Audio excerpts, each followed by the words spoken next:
ആകാശവാണി. നമസ്കാരം. വാർത്തകൾ വായിക്കുന്നത് അഞ്ജന പുതിയമഠം.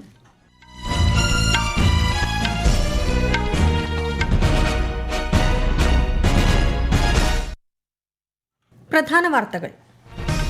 ആഗോള സംഘർഷങ്ങൾക്കിടയിലും സമുദ്രഗതാഗതവും നാവികരുടെ സുരക്ഷയും ഉറപ്പുവരുത്താൻ രാജ്യങ്ങൾ ശ്രമിക്കണമെന്ന് G7 ഉച്ചകോടിയിൽ പ്രധാനമന്ത്രി നരേന്ദ്രമോദി. US പ്രസിഡന്റ് ഡൊണാൾഡ് ട്രംപുമായി പ്രധാനമന്ത്രി ഇന്ന് കൂടിക്കാഴ്ച നടത്തും. PM ശ്രീ പദ്ധതിയിൽ തുടരാൻ സംസ്ഥാന സർക്കാർ നിർബന്ധിതമാണെന്ന് മുഖ്യമന്ത്രി VD സതീശൻ. പദ്ധതിയുമായി ബന്ധപ്പെട്ട കാര്യങ്ങൾ പരിശോധിക്കാൻ മന്ത്രിസഭാ ഉപസമിതിയെ നിയോഗിച്ചതായും മുഖ്യമന്ത്രി. നീറ്റ് പരീക്ഷയുമായി ബന്ധപ്പെട്ട വ്യാജ പ്രചാരണങ്ങൾക്കെതിരെ ജാഗ്രത പാലിക്കണമെന്ന മുന്നറിയിപ്പ് നൽകി നാഷണൽ ടെസ്റ്റിംഗ് ഏജൻസി. ഇന്ത്യയുടെ വാർഷിക പ്രതിരോധ ഉൽപാദനം 2025-26 കാലയളവിൽ 15% വളർച്ച കൈവരിച്ചതായി രാജ്യരക്ഷാമന്ത്രി രാജ്നാഥ് സിംഗ്. പശ്ചിമേഷ്യൻ സമാധാന കരാറിൽ ധാരണയായതിനു പിന്നാലെ അന്താരാഷ്ട്ര വിപണിയിൽ ക്രൂഡ് ഓയിൽ വിലയിൽ വൻ ഇടിവ്. ലയണൽ മെസ്സിയുടെ ഹാട്രിക്കിലൂടെ ഫിഫ ലോകകപ്പിൽ ഉജ്ജ്വല തുടക്കവുമായി അർജന്റീന. പോർച്ചുഗൽ കോങ്കോ പോരാട്ടം ഇന്ന് രാത്രി 10:30. വാർത്തകൾ വിശദമായി. ആഗോള സംഘർഷങ്ങൾക്കിടയിലും സമുദ്രഗതാഗതവും നാവികരുടെ സുരക്ഷയും ഉറപ്പുവരുത്താൻ രാജ്യങ്ങൾ ശ്രമിക്കണമെന്ന് പ്രധാനമന്ത്രി നരേന്ദ്രമോദി. പശ്ചിമേഷ്യൻ സംഘർഷം ആഗോള വാണിജ്യത്തെ തടസ്സപ്പെടുത്തിയതായും ഫ്രാൻസിൽ G7 ഉച്ചകോടിയുടെ ഭാഗമായി നടന്ന ഔട്ട്റീച്ച് സെഷനിൽ അദ്ദേഹം വ്യക്തമാക്കി. രാജ്യങ്ങൾക്കിടയിലെ പങ്കാളിത്തത്തിൽ ഐക്യദാർഢ്യത്തിനും തുല്യതയ്ക്കും പ്രാധാന്യമുണ്ടെന്നും അന്താരാഷ്ട്ര നിയമങ്ങൾ ബഹുമാനിക്കപ്പെടേണ്ടതാണെന്നും ശ്രീ മോദി പറഞ്ഞു. സുസ്ഥിര സാമ്പത്തിക വളർച്ച, നിർമ്മിത ബുദ്ധി എന്നിവയെക്കുറിച്ചുള്ള G7 സെഷനുകളിൽ പ്രധാനമന്ത്രി ഇന്ന് പങ്കെടുക്കും. ഇന്ത്യ ഉൾപ്പെടെയുള്ള രാജ്യങ്ങളുമായി ചേർന്ന് ആഗോളതലത്തിൽ ആരോഗ്യ വികസന രംഗത്ത് സഹകരണം ശക്തമാക്കുന്നതിനുള്ള സുപ്രധാന പദ്ധതികൾ G7 രാഷ്ട്രങ്ങൾ ഉച്ചകോടിയിൽ പ്രഖ്യാപിച്ചു. കോങ്കോയിലും ഉഗാണ്ടയിലും പടരുന്ന എബോള വൈറസിനെതിരെ അന്താരാഷ്ട്ര തലത്തിൽ ഏകോപിത പ്രതിരോധത്തിനും ഉച്ചകോടി ആഹ്വാനം ചെയ്തു. ആഗോളതലത്തിൽ അർബുദത്തിനെതിരെയുള്ള പോരാട്ടം വേഗത്തിലാക്കാനുള്ള പ്രതിജ്ഞാബദ്ധതയും G7 ആവർത്തിച്ചു. G7 ഉച്ചകോടിയുടെ പശ്ചാത്തലത്തിൽ പ്രധാനമന്ത്രി നരേന്ദ്രമോദിയും US പ്രസിഡന്റ് ഡൊണാൾഡ് ട്രംപും തമ്മിലുള്ള ഉഭയകക്ഷി കൂടിക്കാഴ്ച ഇന്ന് നടക്കും. 2025 ഫെബ്രുവരിയിൽ വാഷിംഗ്ടൺ DC-യിൽ നടന്ന കൂടിക്കാഴ്ചയ്ക്ക് ശേഷം ഇരു നേതാക്കളും നേരിട്ട് ചർച്ച നടത്തുന്നത് ഇതാദ്യമായാണ്. ഉഭയകക്ഷി സഹകരണം ശക്തമാക്കുന്നതിനെക്കുറിച്ചും പ്രാദേശികവും അന്തർദേശീയവുമായി സമകാലിക വിഷയങ്ങളെക്കുറിച്ചും ഇരുവരും ചർച്ച ചെയ്യും. ജർമ്മൻ ചാൻസലറുമായും യൂറോപ്യൻ യൂണിയൻ നേതാക്കളുമായും പ്രധാനമന്ത്രി കൂടിക്കാഴ്ച നടത്തും. ഇന്നലെ UK, കാനഡ, UAE ഭരണത്തലവന്മാരുമായി ശ്രീ മോദി ഉഭയകക്ഷി തലത്തിൽ ചർച്ച നടത്തിയിരുന്നു. PM ശ്രീ പദ്ധതിയിൽ തുടരാൻ സംസ്ഥാന സർക്കാർ നിർബന്ധിതമാണെന്ന് മുഖ്യമന്ത്രി VD സതീശൻ. കഴിഞ്ഞ സർക്കാർ പദ്ധതിയിൽ ഒപ്പുവെച്ച് പണം വാങ്ങിയതാണെന്നും സംസ്ഥാന സർക്കാർ PM ശ്രീയിൽ പങ്കാളിയാണെന്നും മന്ത്രിസഭാ യോഗത്തിന് ശേഷമുള്ള വാർത്താ സമ്മേളനത്തിൽ മുഖ്യമന്ത്രി പറഞ്ഞു. കരിക്കുലം നിശ്ചയിക്കാനും സ്കൂളുകൾ തെരഞ്ഞെടുക്കാനുമുള്ള അവകാശം സംസ്ഥാന സർക്കാരിനായിരിക്കും. ഇക്കാര്യം കേന്ദ്ര സർക്കാരിനെ അറിയിക്കുന്ന കാര്യം പരിശോധിക്കാനും റിപ്പോർട്ട് സമർപ്പിക്കാനും മന്ത്രിസഭാ ഉപസമിതിയെ ചുമതലപ്പെടുത്തിയെന്നും മുഖ്യമന്ത്രി അറിയിച്ചു. കഴിഞ്ഞ ഗവൺമെന്റ് PM ശ്രീ പദ്ധതിയിൽ ഒപ്പുവെച്ചിട്ടുണ്ടായിരുന്നു. അപ്പോൾ ഇപ്പോൾ കേരള ഗവൺമെന്റ് അതിൽ പങ്കാളിയാണ്. മാത്രമല്ല 99 കോടി രൂപയിലധികം അവിടെ നിന്ന് ഈ പദ്ധതിയുമായി ബന്ധപ്പെട്ട് വാങ്ങിച്ചിട്ടുണ്ട്. ആശയപരമായി അതിനോടുള്ള എതിർപ്പ് കരിക്കുലം ഫ്രീഡത്തിൽ കേന്ദ്ര സർക്കാർ ഇടപെടരുത് എന്നതാണ്. 2, ഇത് നടപ്പാക്കുന്ന സ്കൂളുകൾ തിരഞ്ഞെടുക്കാനുള്ള അവകാശം സംസ്ഥാന ഗവൺമെന്റിന് നൽകണം എന്നതാണ്. PM ശ്രീ പദ്ധതിയുമായിട്ടുള്ള UDF സർക്കാരിന്റെ ആശയപരമായ നിലപാടുകൾ അറിയിക്കാനുള്ള കാര്യങ്ങൾ തയ്യാറാക്കുന്നതിന് വേണ്ടി ഒരു മന്ത്രിസഭാ ഉപസമിതിയെ നിയമിച്ചിട്ടുണ്ട്. അവര് റിപ്പോർട്ട് സമർപ്പിക്കും. നീറ്റ് പരീക്ഷയുമായി ബന്ധപ്പെട്ട വ്യാജ പ്രചാരണങ്ങൾക്കെതിരെ ജാഗ്രത പാലിക്കണമെന്ന് നാഷണൽ ടെസ്റ്റിംഗ് ഏജൻസി.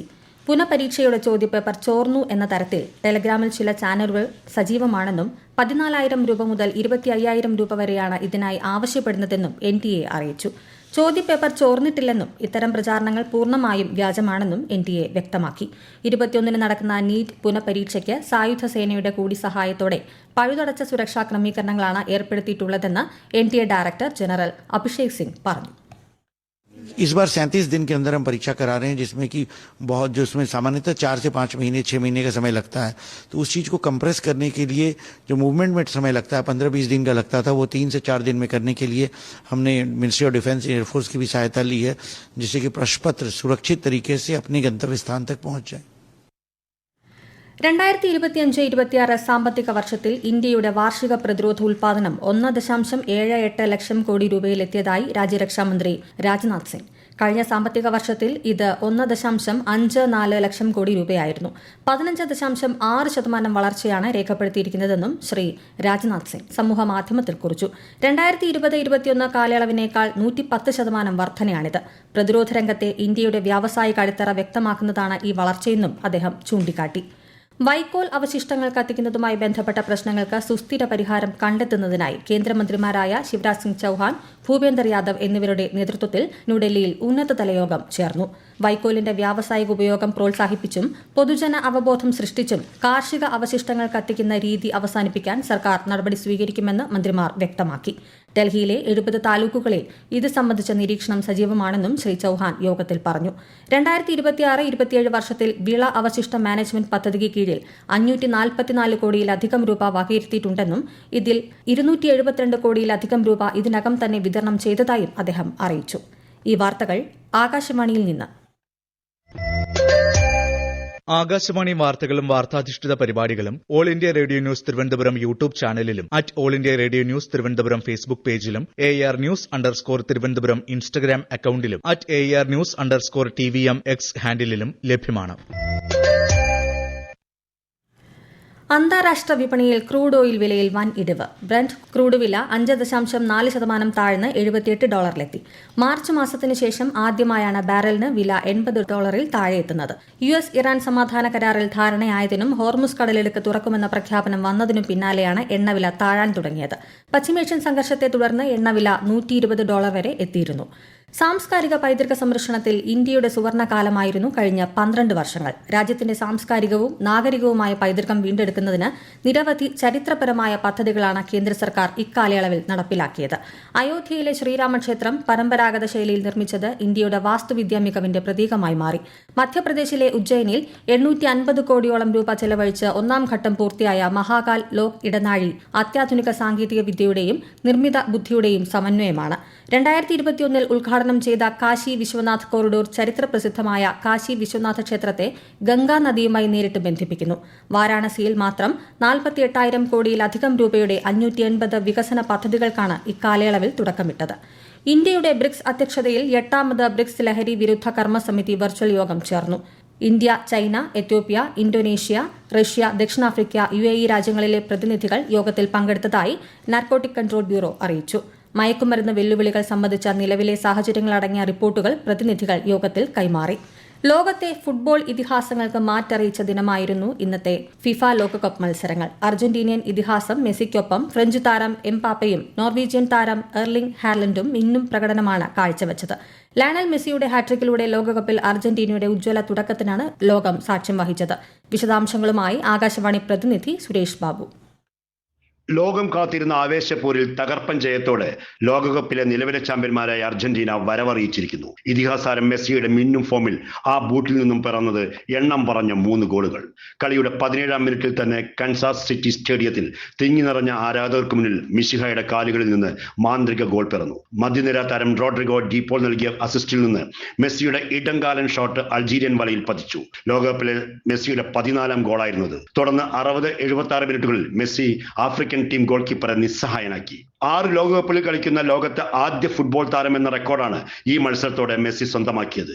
പിന്നാലെ 16 ഗോളുകൾ നേടി ലോകകപ്പ് ചരിത്രത്തിൽ ഏറ്റവും കൂടുതൽ ഗോളുകൾ നേടുന്ന താരം എന്ന റെക്കോർഡും മെസ്സി സ്വന്തമാക്കി. മെസ്സിക്ക് പുറമെ എംബാപ്പയും ഹാലൻഡും ഇരട്ട ഗോളുകൾ കൊണ്ട് തിളങ്ങിയപ്പോൾ ലോകകപ്പ് ചരിത്രത്തിലെ തന്നെ ഏറ്റവും സവിശേഷ ദിനമായി മാറി ഇന്നത്തെ ദിവസം.